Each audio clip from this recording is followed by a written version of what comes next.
من اعرض چا چې اعراض کو مخې واړو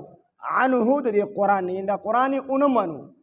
یې اعراض کو مخې د دې نه واړو نو مخ اړول په څو څو قسمه دي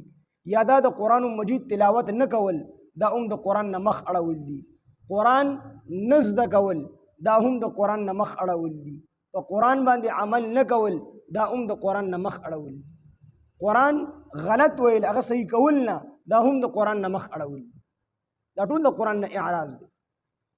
بعضې خلک وایي مونږ قرآن نه شو ویلی زمونږ ژبې غټې شوي دي او دا چل شوی دی هغه چل شوی دی نه الله تعالی وي شروع یې که الله دا نه وایي چې ختم که دا قرآن وي شروع یې که نو چا قرآن نه ویلی د اوس نه شروع کړي که دا شروع کړي او که مرګ ورله راغی نو الله تعالی به یې د پوره قرآن ویلو سره پاسي نو من اعرض چا چې مخ واړو عنه د دې قرآن نه فانه یحملو نو بېشکه هغه یحملو به اوچتوي یوم القیامت په ورځ د قیامت باندې وزرا